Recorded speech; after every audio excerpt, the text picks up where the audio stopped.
Saya sering-sering bilang sama saya, sekarang kan banyak perusahaan masuk. Terimalah. Nah, kalau tamunya bagus, kita layani dengan baik. Kalau tamunya nggak bagus, ya kita suruh keluar gitulah. Ya.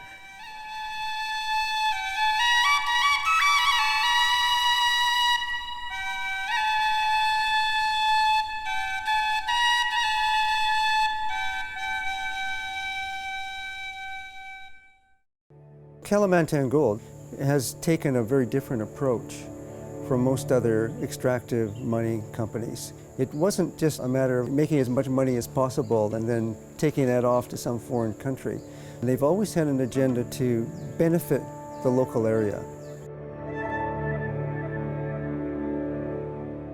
A mining operation is really like a development organization. It brings in infrastructure on quite a large scale and social services like health and education, bringing overall development to quite a different level.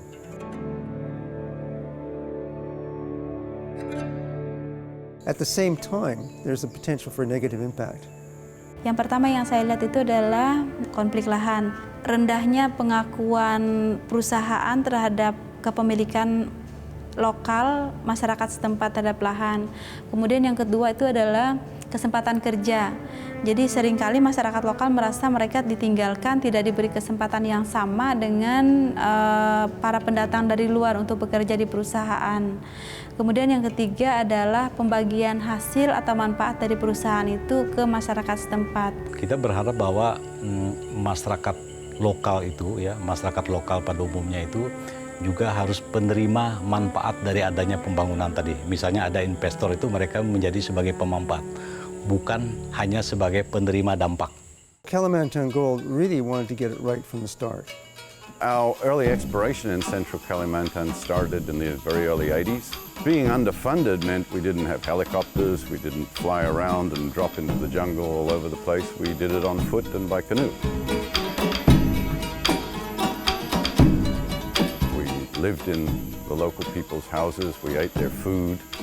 We worked very closely with them because they had the local knowledge of the area. We came to develop a very strong appreciation for their cultural ways and the way they govern themselves.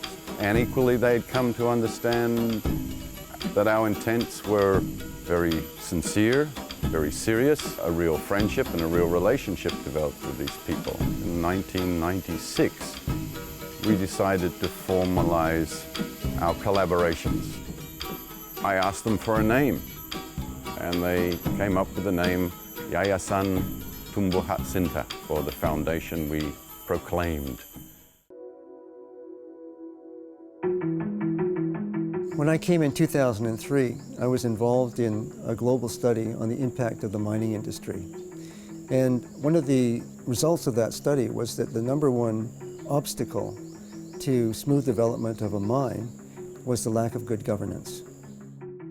Governance really is the way society functions, how the key players interact with one another, the interaction between government and communities, the interaction between, say, a mining company with communities and government, and the quality of this will really determine how well development takes place in the future.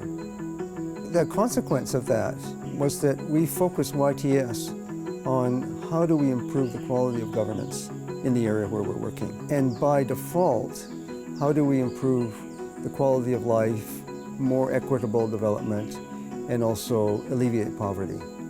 Dengan adanya YTS masuk di dalam, membangkitkan peran serta masyarakat tadi. Kalau dia sudah mulai berperan serta, tidak lagi yayasan yang mengingatkan pemerintah, masyarakat. Kami senang berarti tangan kami yang ada di sana diperkuat dalam artian pemahaman. One of our main focus in YTS is on planning, in helping each community make its own development plan. Whenever we first enter a new village, we start with a community-led analysis and planning process that takes about 1 week to achieve. And in that time, the village gets to analyze its own needs and come up with a village development plan that best suits those needs. And in this way, we get to learn about the reality in the village, the way that people live. And we stay with them, we sleep on their floor, we eat their food, and we share our culture and their culture. In this way, we really hope to value the customs and traditions that already exist, not to change the culture, especially the agricultural practices, but to in fact build on existing practices and improve them. And then to help those communities link their own plan to the formal government planning mechanism, which is called Musrenbang.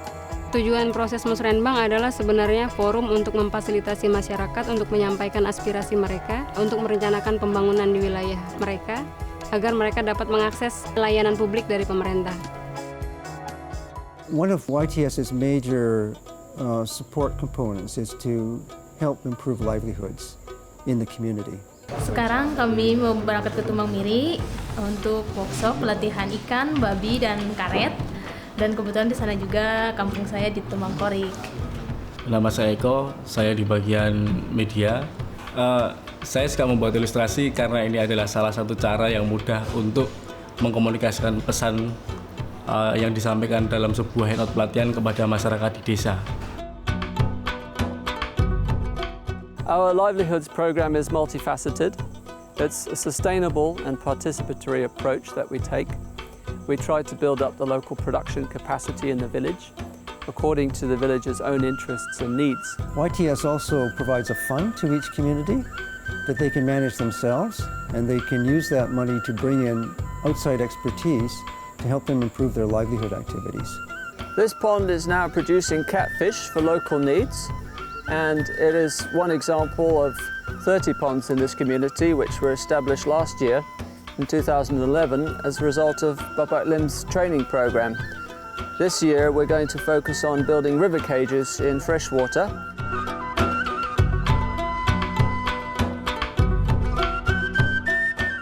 Kalau dulu masyarakat itu belum pernah ada pembinaan. Tinggal cara bertani itu berdasarkan tradisi yang ditinggalkan nenek moyang itu saja. Jadi kita itu niru-niru cara yang lama terus. Sekarang kan terbuka, ada jalan baru yang mungkin ada perubahan juga. One of the main challenges for us was that there wasn't a tradition of collective action in the community, apart from things like festivals, funerals, etc. But, in terms of working together to plan for the future of the community, there just was no tradition of doing that. Harapan saya dari dulu sampai sekarang nih, keinginan saya itu maupun yang laki-laki, yang perempuan, yang muda, yang tua itu harus bisa bersatu, harus bisa melakukan bagaimana secara berkelompok di desa.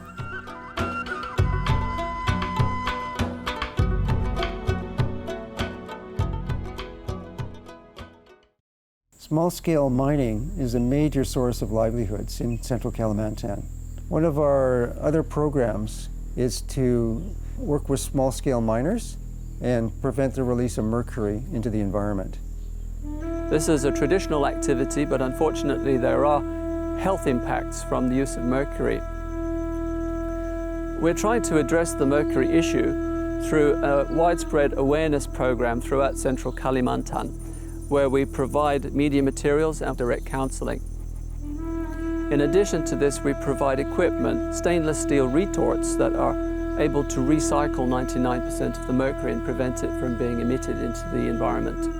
Currently, we've already managed to distribute hundreds of these retorts, and in fact, they are now capturing more than 20 tons of mercury per year, mercury that all would otherwise have been emitted directly into the environment.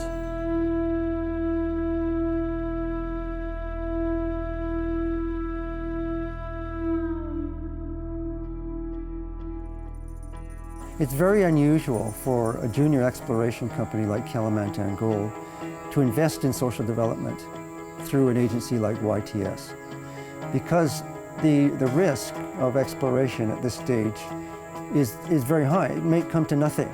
But the reason for doing this is to establish a setting that will be conducive for the development of a future mine. Karena merubah perilaku tidak semudah membalik telapak tangan. It does take years. I mean, it takes a whole changing of corporate thinking on one hand, and on the other hand, to bring local people along in a manner that they're able to understand and able to work with and feel the benefit of. Mari kita saling berbimbing tangan, saling dukung-mendukung, saling pengertian, supaya kita sama kerjasama dan saling menguntungkan. Jangan salah satu pihak dirugikan, salah satu pihak diuntungkan. Itu aja.